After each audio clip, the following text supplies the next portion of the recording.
Hey crafty people, I'm Sarah, also known as Craft Nerd, because I'm a nerd who loves to craft. Over the years I've dabbled in most types of crafting, although for the past decade or so I've been doing primarily card making and mixed media art. I've recently embarked on a junk journaling journey that I hope you'll join me on. So for our third card of Christmas, I'm mad about plaid. So today I'm going to show you a couple of alternative ways to create a plaid background for your Christmas cards if you don't have all the fancy supplies for creating plaids like stencils, stamps, dies. I've got some ideas for how you can get a plaid look without having to buy anything special to make it. Let's get crafting. So for the third card of Christmas, I'm mad about plaid, and I have all the things to make plaid.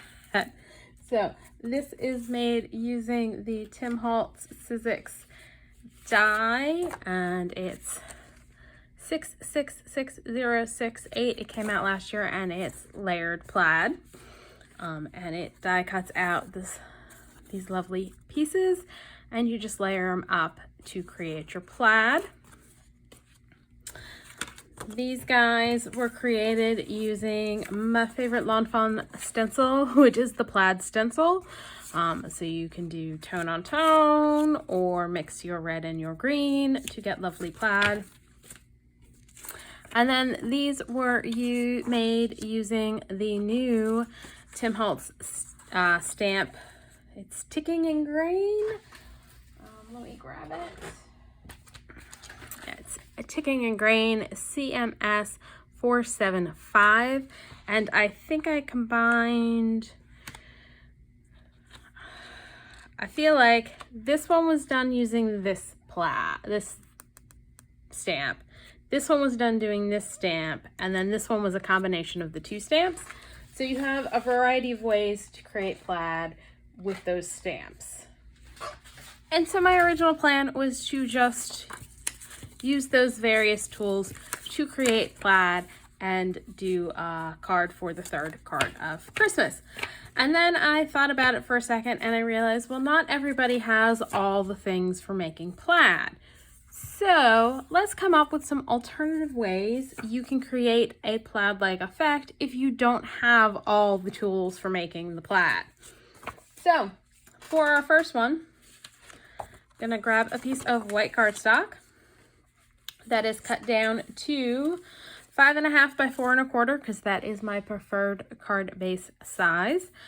And I have already done a little bit of prep work, and I took some red cardstock and some green cardstock.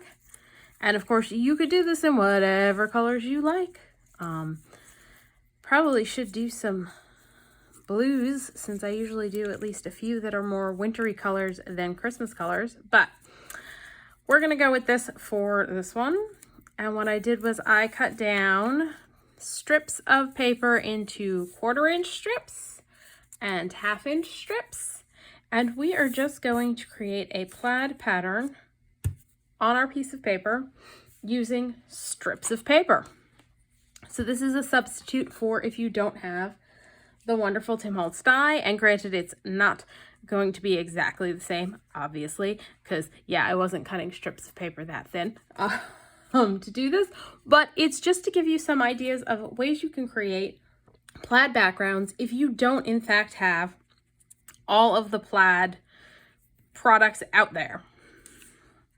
Now I'm going to attempt to keep this somewhat straight, she says, and then giggles, because I am not known for being able to do anything in a straight line. Let's start middle-ish, and we're just gonna we're gonna use the mark on my mat for a 45-degree angle, and we're gonna, now, this piece is too short to do that.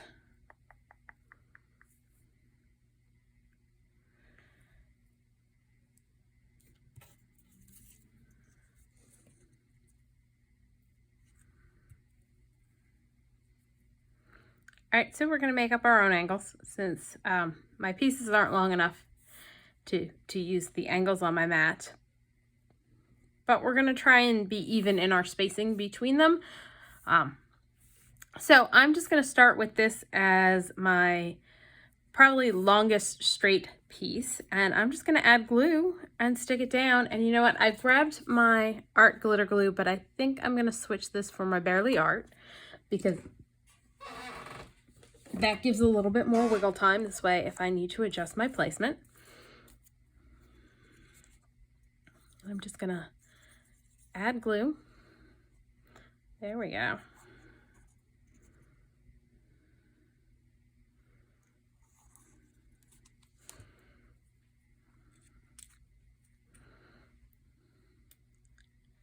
And I'm making sure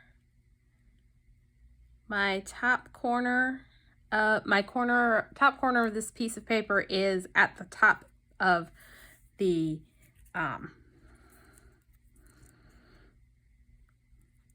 cardstock base, and angling it at whatever angle is going to work to get it so that it covers fully. So that's my goal, and I'm just going to rub off and grab an eraser to erase off the little bits of glue that got on from me having to reposition. So Barely Art's definitely a good call there.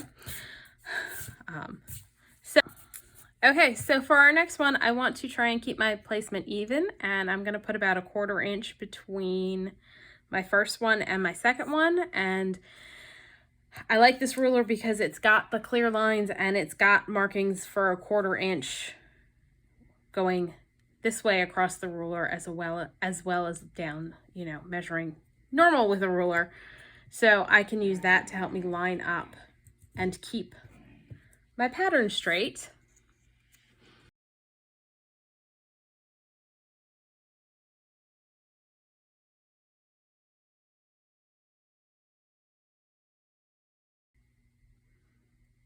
Again, I'm going to make sure I go down enough that the strip's covering fully, and that's not quite down far enough. And I think I'm just going to leave that because I guess I can't. Yep, nope, it came out. All right, we're going to adjust that. I'm going to re-glue. And that's why I switched to Barely Art glue, because if that was art glitter glue, there was no way it was coming off. You could obviously do this with the glue stick, which would give you some time to adjust.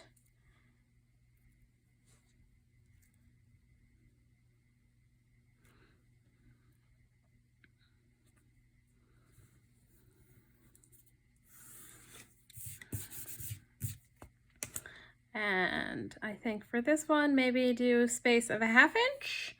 And I'm gonna grab one of my 1/2 inch strips so that we can, yes, the 1/2 inch strip gonna be, it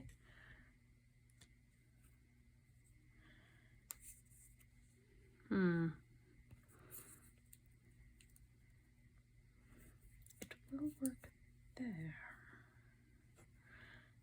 Okay, I think we're gonna have to go with 1/4 inch again, because when I go to 1/2 inch, my strip isn't quite long enough because we're getting to the corner there. So we'll do another 1/4 inch, but I think the next one can go 1/2 inch out. I think we can do that there.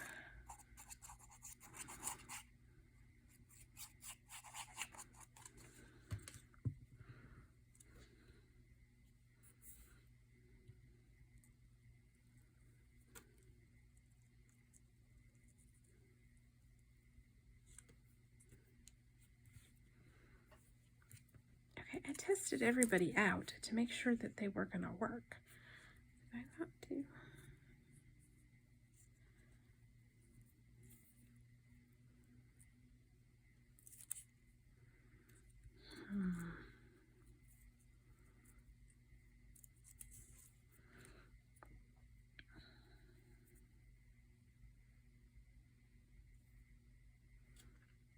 That gap's even bigger. All right, we are going to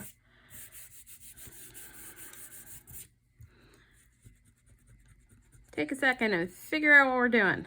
I swear I tested to make sure everything was going to fit properly, but I don't think I marked out what my layout was, and I wasn't actually, you know, measuring. I was kind of winging it so that it went wherever it would work. So yeah, maybe that's why we're not lining up as well as I would like.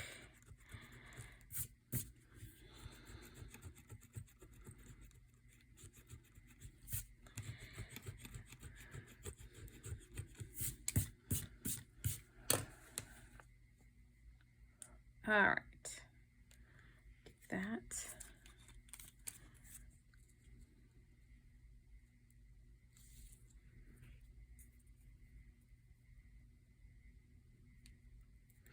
All right, I think we're gonna chance it and leave the little bit of gap at the bottom there, because we're also gonna add some green going the other way, and so we can probably cover that up if we strategically place our green stripes to help make the plaid.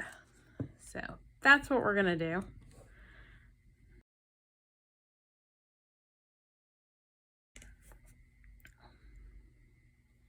Now we're gonna do a 1/2 inch and do a skinny guy, and he will fit.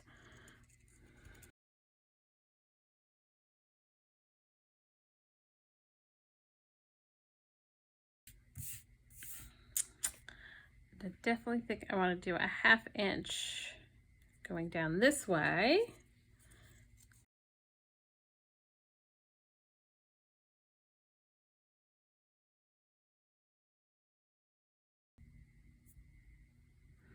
I'm gonna do a 1/4 inch and put a thick one.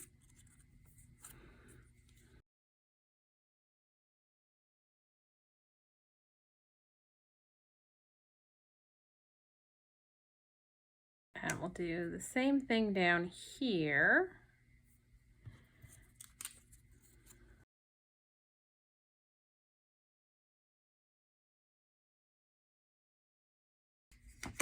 That one's not quite in the right spot. Let's fix that.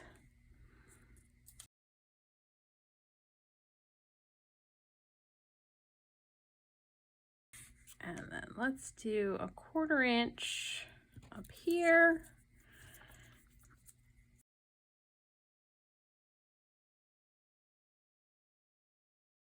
Now I'm gonna have to do some trimming off because I have used up all my strips. So let's cut a few of these off so that we can use the other end to finish off our red stripes. And it'll be easier if I cut these guys off to get to that one.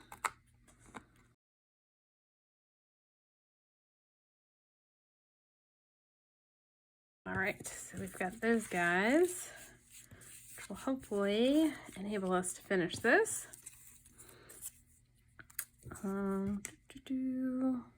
Let's just make this corner red.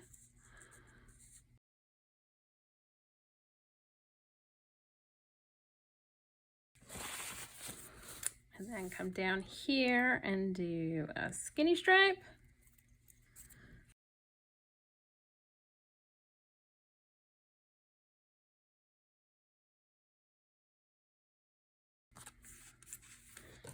And then, yep, just one more piece to cover that corner.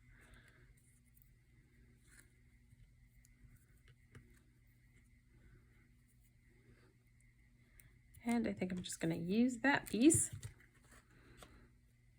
And I'm going to put the glue on the paper instead. And just use this offcut to cover that spot.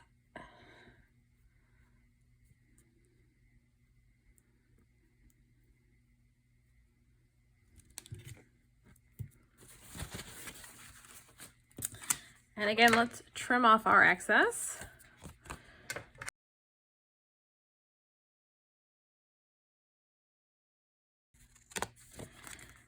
And you could stop there. That's a lovely candy cane stripe background. But we've got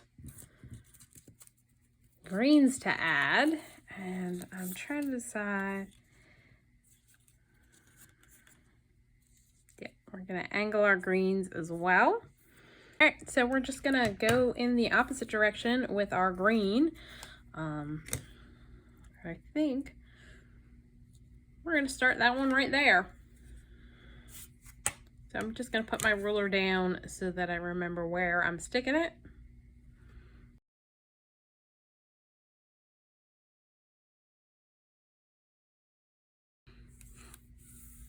And then let's go 1/4 of an inch skinny strip. And so we're just gonna go this way and apply our green strips.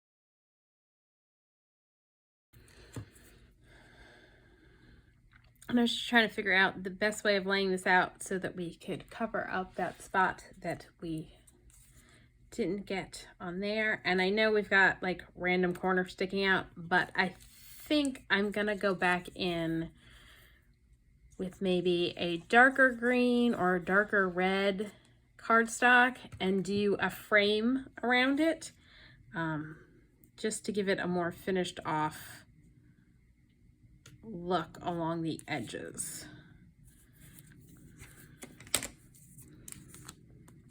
So that would then cover that spot. All right, let's move back over here.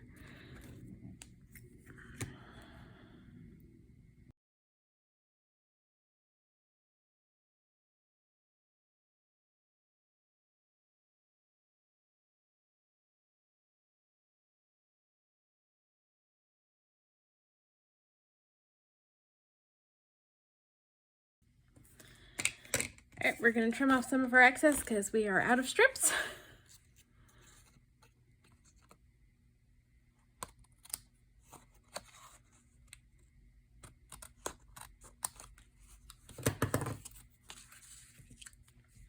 And we're just gonna add this guy to cover that corner. And again, I think I'm just gonna add the glue straight on.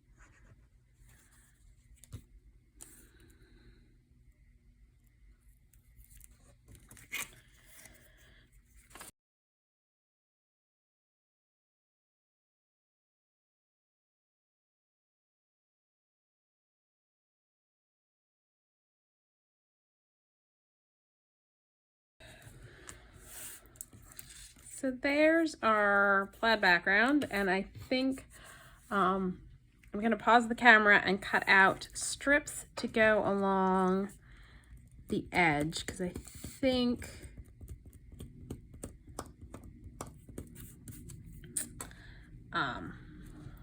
I think it needs that finishing touch, and I'm gonna try and cut them to 1/8 of an inch because I want them thinner than our stripe. So we're gonna see how that goes. What I may do is cut it at 1/4 of an inch and just attach it overhanging and trim off. That might be easier and less frustrating than trying to cut 1/8 of an inch strips straight in most paper trimmers. So that may be what I do. So I will be back with the strips. All right, so I went ahead and cut out a bunch of dark red strips that we're going to use to create a frame around this plaid piece. I think to help line up where we're gonna glue. Let's see.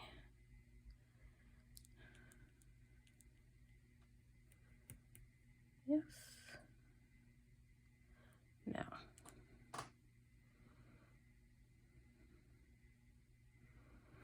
I'm actually going to, this is not straight. First, get the piece straight.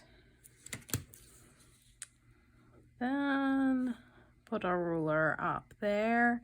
And I'm just going to draw a very faint line so I know where 1/8 of an inch is. Which you probably can't even see it on the screen, it's so faint.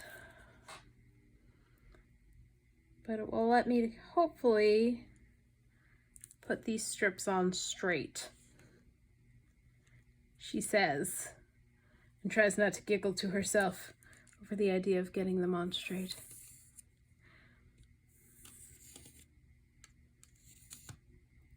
I'm just going all kinds of wonky over here. I'm definitely gonna have to pull out a pencil and or pull out an eraser and erase those marks.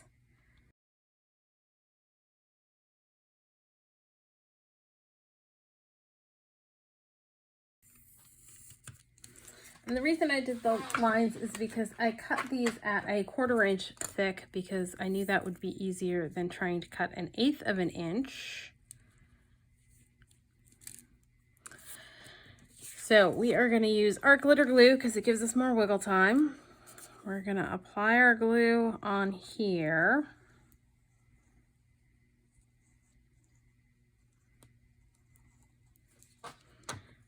And add our first strip.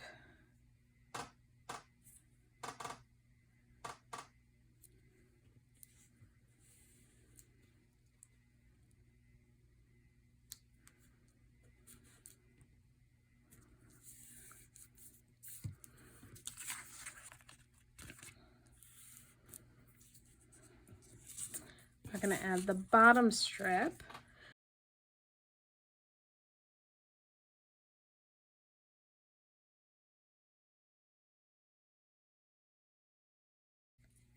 And then we're going to add the side strips, which seem to be on the short side. I don't know why they're short.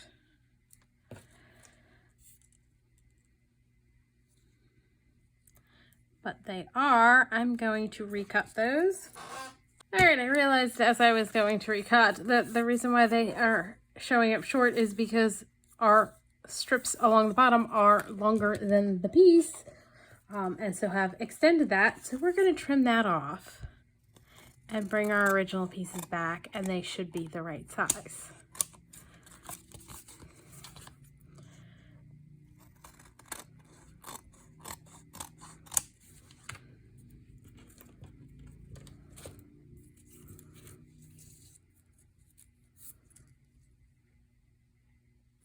And look at that, they are the right size. Now, I want to create a mitered corner on these, so I am going to grab my scissors and a pencil, and I'm going to just do a line like that and do a line like that and cut that off, cut that off. And again, add glue to the base piece since we know we're going to have overhang.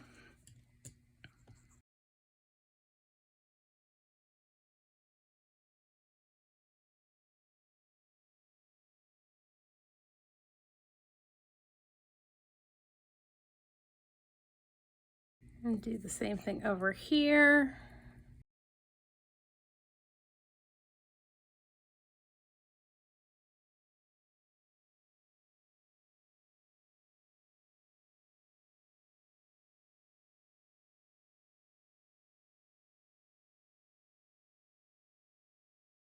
Trim off the excess. So now we've got a nice little frame around our plaid. Some white showing over here. That a little more off than I wanted, and this is being difficult. Okay, there we go. So there we go, it's nicely framed out. There is our substitute plaid dye background. Now, to mimic the stencil idea, I've got some scrap strips of paper, and I'm just going to create a couple of essentially stripe pieces. So I'm using the mat down here to line these guys up, and this one's a 1/4 inch wide. And I'm just gonna tape the ends together. Flip that over. Tape that like that. Let's make sure we are straight and lined up properly down here. I think so. I think we're good.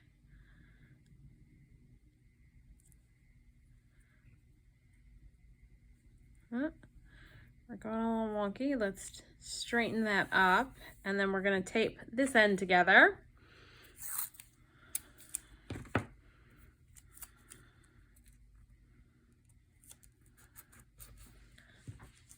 So that'll give us a 1/4 inch stripe. We're going to do one to create a 1/2 inch. And these are strips cut off of the edge of papers from Digitals with Fussy Cuts. So one side straight and the other side not so much. So I'm just trying to make sure I grab the straight side to create our plaid stencil. So we're going to create a 1/2 inch strip. And again, same thing. I'm just going to use a little tape.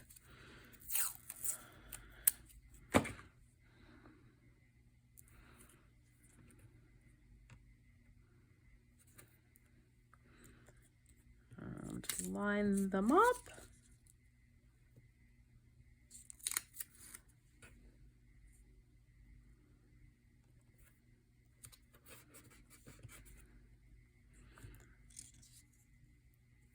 Let's line them up at this end.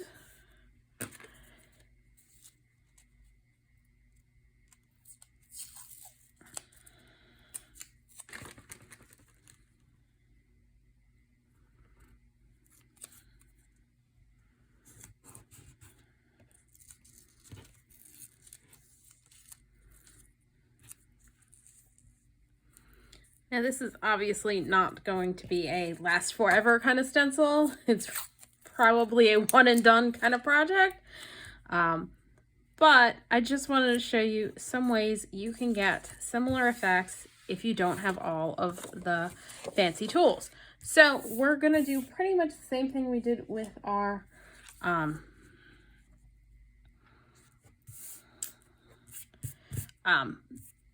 substitute for the die cut. We're gonna put down a stripe, move it along, put down a stripe, move it along, and then switch and change colors. So I'm just gonna put a scrap piece of paper down to protect my work surface. I'm gonna grab a brush, not that brush, this brush, and my Lumberjack Plaid Distress ink, and stencil. Now, since this is a handmade stencil using, all right, first let's make sure we're holding the paper straight-ish. Out of paper, I'm going to be very gentle in my application of ink and hold it down and just be very careful, because it's not going to be a very sturdy stencil, but it should get the job done.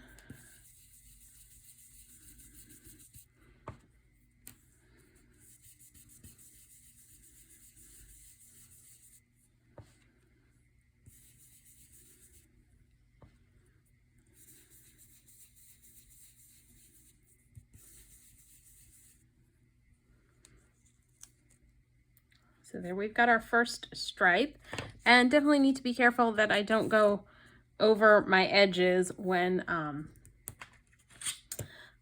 inking. Let's grab our ruler back.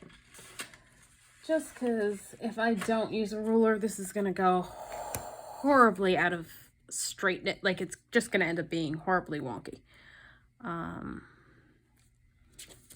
So let's do that, and then we can put our stencil down like that and pull the ruler out.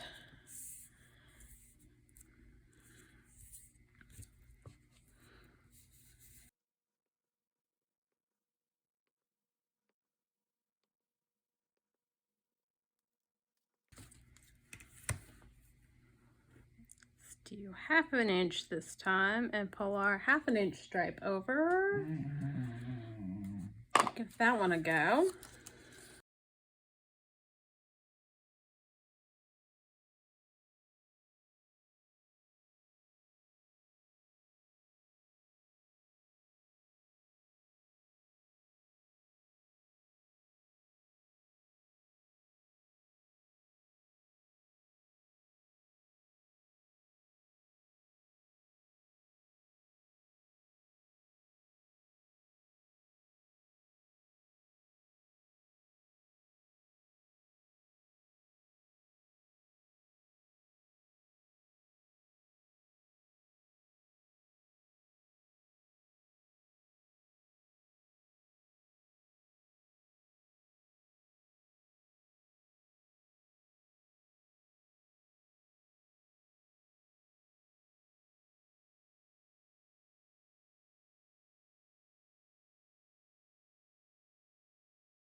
All right, now we are gonna switch to our green. And I think I'm gonna use pine needles. And we're gonna switch direction.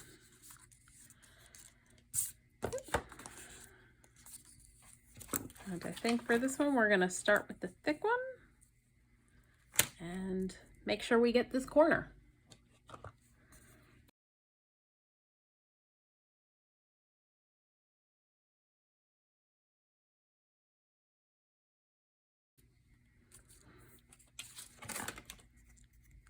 Definitely gotta be careful. I'm not over inking.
So there's our substitute for the plaid stencil, and I think this came out pretty darn good. It's definitely a little bit more labor intensive. And actually what I think I may do just to add a little bit of extra, is I'm gonna grab a gold pen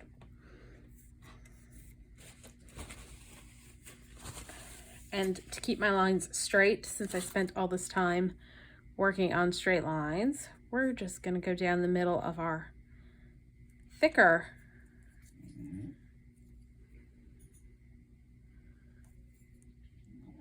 lines and add some gold lines to those.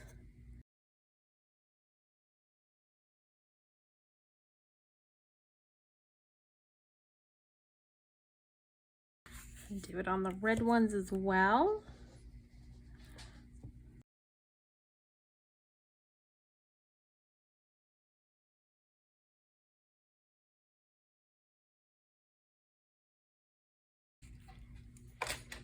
But there you go. That's a way you can create a stenciled plaid background without actually having a plaid stencil. Okay, so our last substitution is what if you don't have a stamp for creating plaid. So we are going to try something that I'm not 100% sure if it's going to work. I've tested it, but I created a stamp using a piece of corrugated cardboard. And I'm going to show you how I did it. So if you look at your corrugated cardboard, you can see valleys and mountains. We're going to be pulling away and removing the valley sections.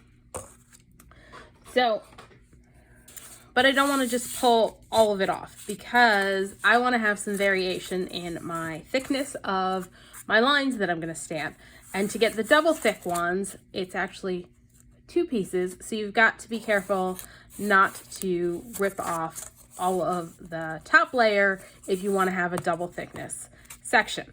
So to do that, what I ended up doing is I'm gonna just decide where I want it this time, because this one was my first round and involved a bit of experimentation to try and figure out the best way to clear off the top layer. And I found scissors were the best. And what you want to do is cut. So this is going to be, we're going to make this set our 2 together. So we're going to peel it away going that way. And you're just going to cut all the way up a little bit at a time.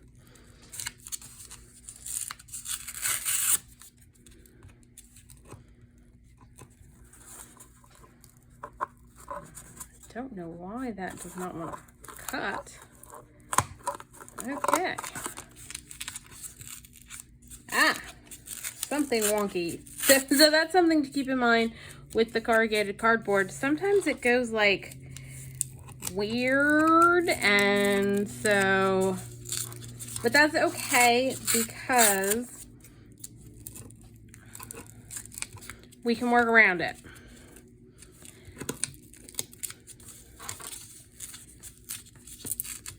Oh, this piece actually is not working as well as the other piece. So we're going to end up stamping with my original one that I created, but I'm going to continue to show you how I made it. Ooh, this one is definitely going not so great, of course, because I'm filming this one. All right.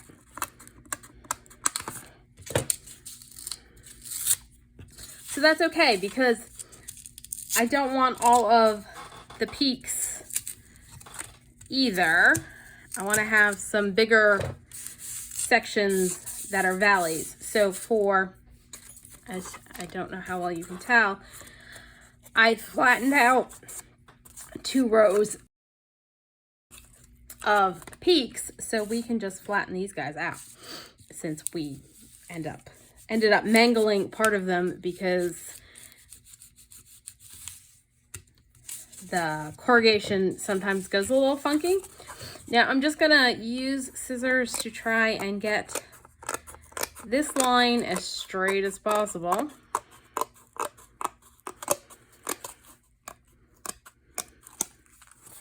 And then I'll just count over 1, 2, and then cut again. And we're gonna tear away this way. Now, if we want to have another wide piece, we've got to figure that out. I did too skinny so that we don't pull off more of the top layer than what we want. So I'm just gonna snip up the sides on both sides here.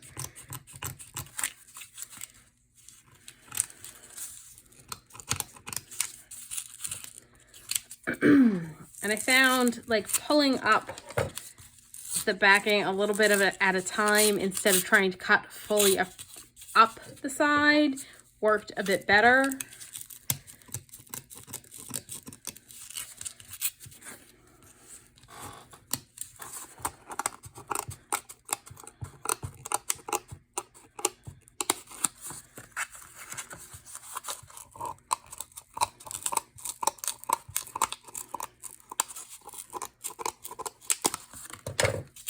So just peel off. Again, trim this up as straight as possible.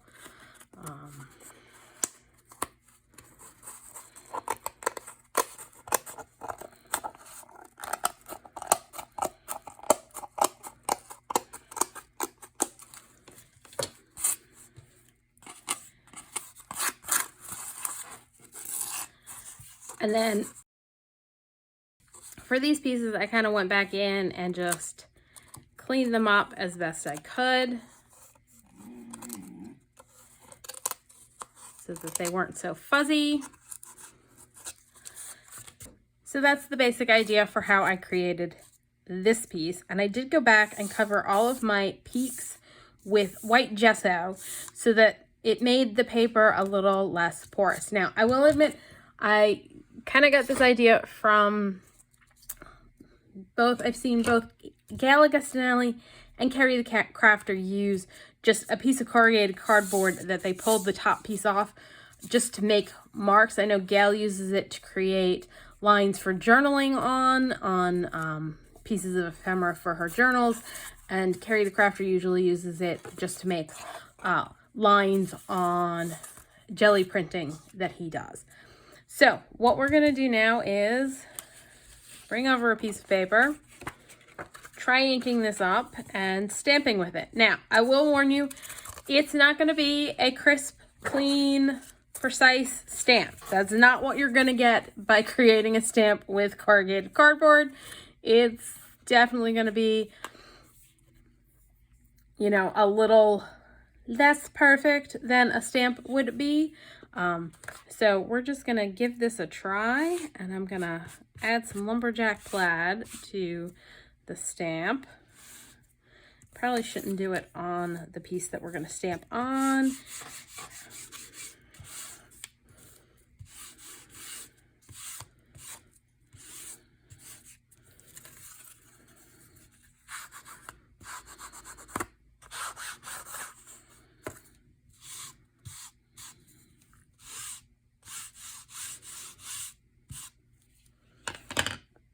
This is definitely going to give us a rustic plaid effect, hopefully.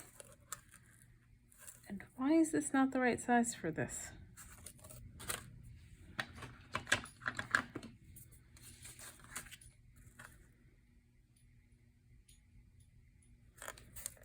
All right, for some reason it is not the right size.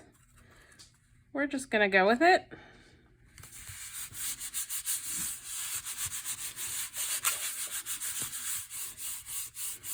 And I'm paying particular attention to the area where my double wide piece is, because I noticed in my test stamping, that's where it did the worst stamping wise. And see, so you definitely got, it's very rustic.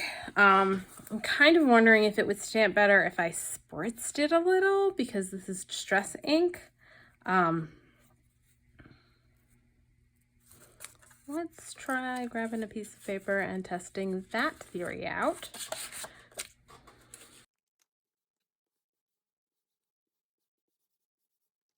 And I'm going to lightly spritz this with a bit of water.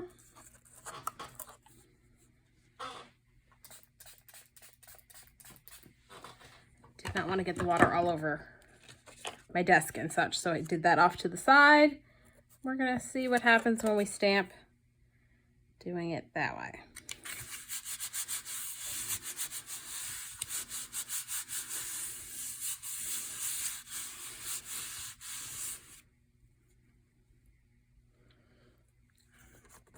A little bit better. You get a little bit more ink transfer that way.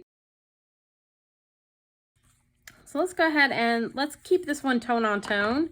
And we're just gonna try stamping the other way and see how our little plaid comes out.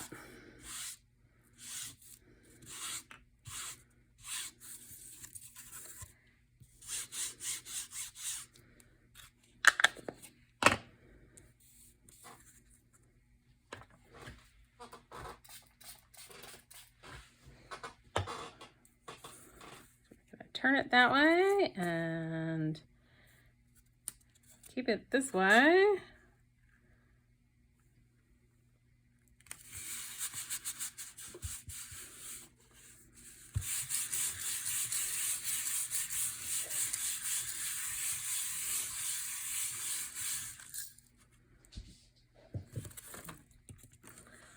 So there you go. We did get a bit of a plaid effect. It's definitely a rusticy plaid. And then that would get cut off. And I think what I'm going to try doing, pull out green, and let's add some green to the background and see how we like that.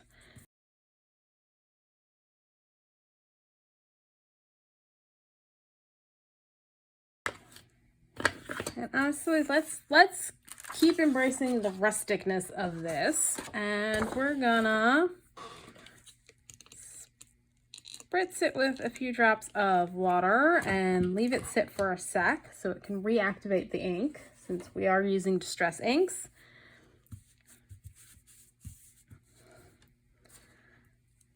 So we've got some lighter spots, and I want to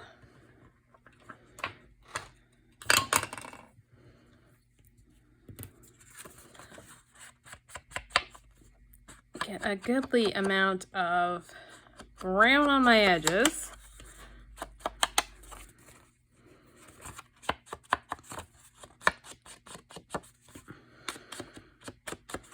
And actually I'll have to redo when I trim this down because, yeah, it's going to get trimmed off there.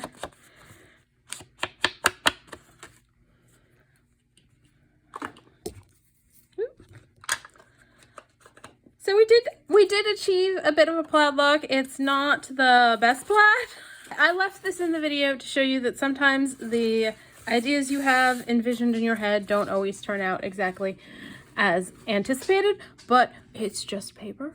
And so go ahead and give it a try anyway.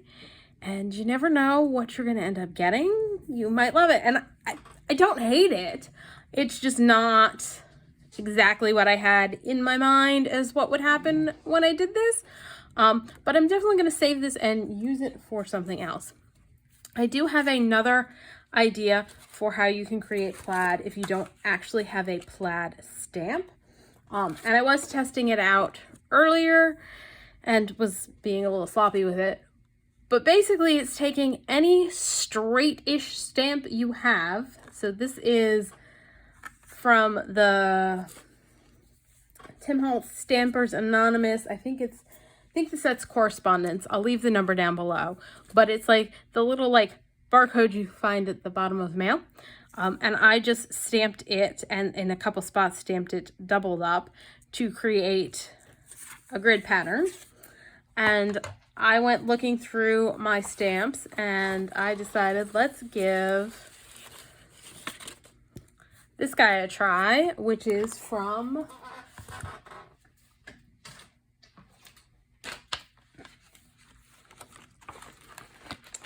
the new Jolly Holiday CMS 474 set.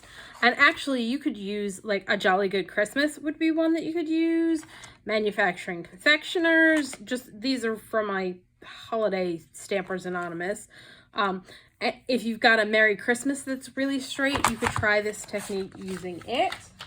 But basically we're gonna stamp our lines using a straight-ish stamp, and I have come to realize doing stuff on the diagonal gives it more of a plaid-y look than doing it vertical and horizontal like I did on this. I like the look of the horizontal or the diagonal stripes better than the vertical and horizontal. And for this to make life easier, I am actually going to use a pencil and lay out my grid marks, because it will just make life a whole heck of a lot easier and I will be straighter. And so we're just going to go in and mark in our diagonal lines. And again, I'm going to use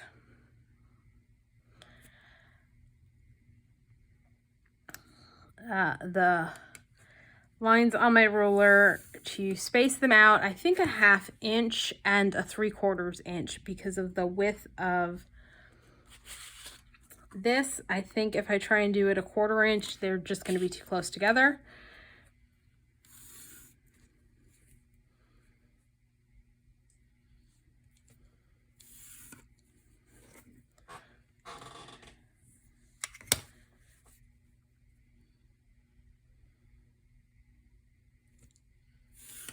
And I'm just doing them very lightly because I want to be able to try and erase them. And I'm gonna have to stop here in a second because I don't know if you can hear, but my dog is very, very sad because he desperately wants to go out. And hopefully he'll behave himself, because the reason he's in the house right now was because he was out there barking like a lunatic.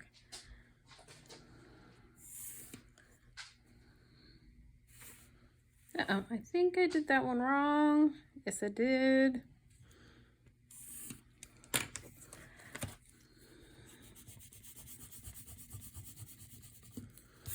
And I am mixing it up with some craft cardstock this time around.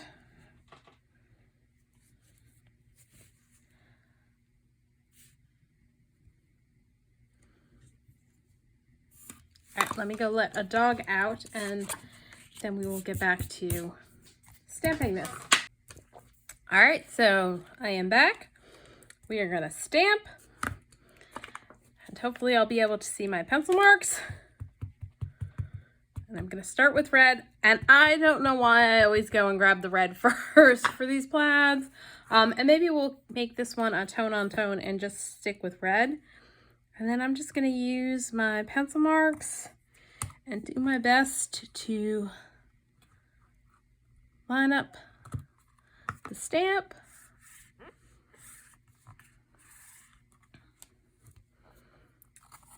There we go, there's our first one.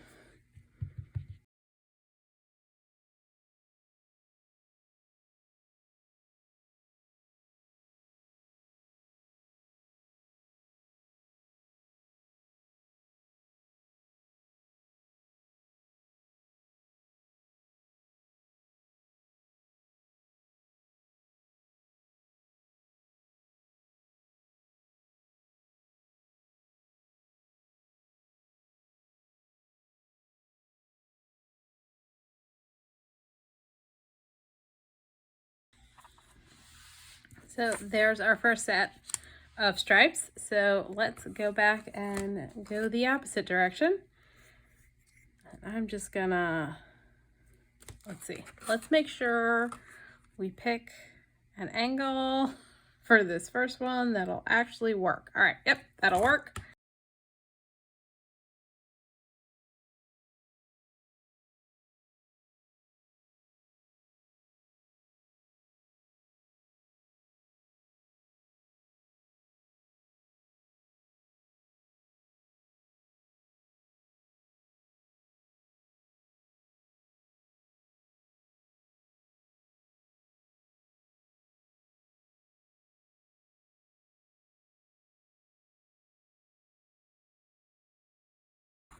That one I did not line up quite as well as I should have. I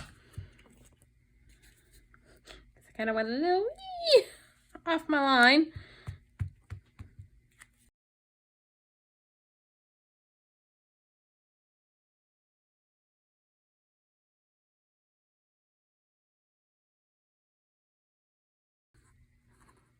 I am not lining these up very well.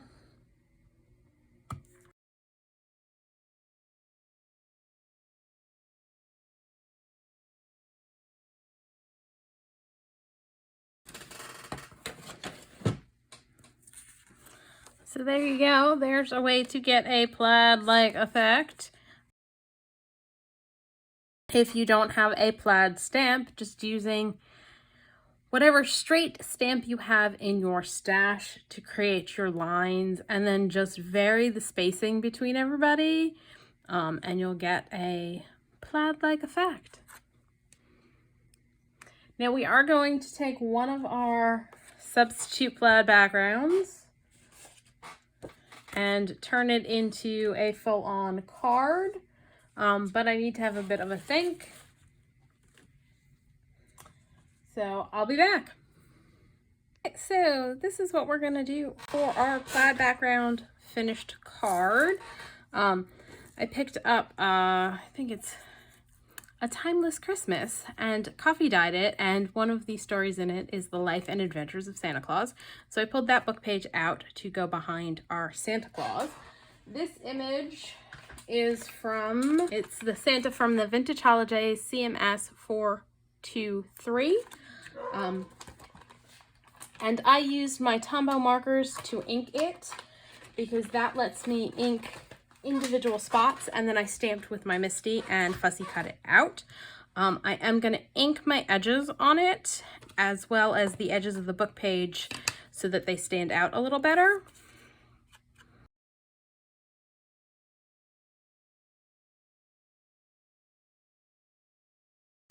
And this label is from the Junk Turtle Studio.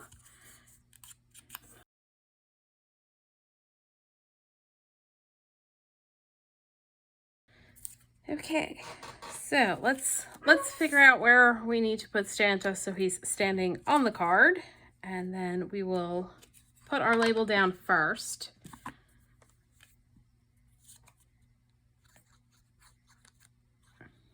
And I'm going to trim it off after I get everything on.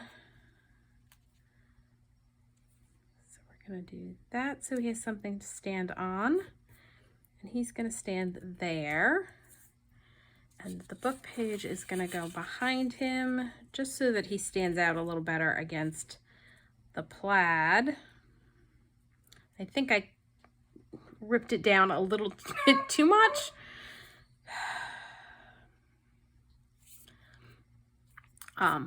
But we're just going to go with it. Actually, I'm wondering if you want to do it a little bit more like that. Yeah, I think I like that better. So let's go ahead and glue Santa to the book page.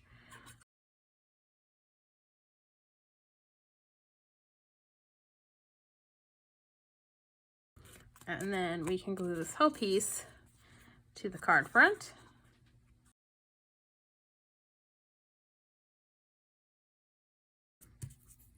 And I think we'll do the life and adventures of Santa Claus going that way, and I need to ink those edges.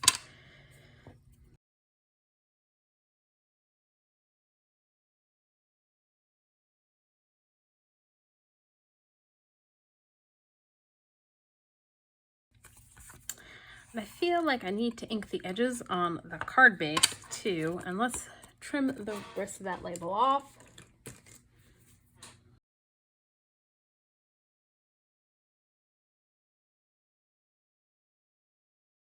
And I want to do one more thing, and that's pull out my gold pen and put gold on his belt buckle, which will go with the gold in the stripes we added to the plaid background.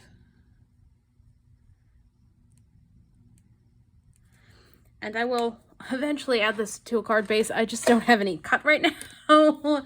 And I would like to get this video finished. So there's what our finished plaid background card looks like. And let's bring back our other backgrounds we made. So this was our improvised stenciling, our I don't have a die but I want that look plaid, And I don't have a stamp for making plaid, so there are those backgrounds. So that's all for today. If you enjoyed this video, please do all the things that lets YouTube know you enjoyed the video. Like, subscribe, hit the notification bell, leave me a comment down below.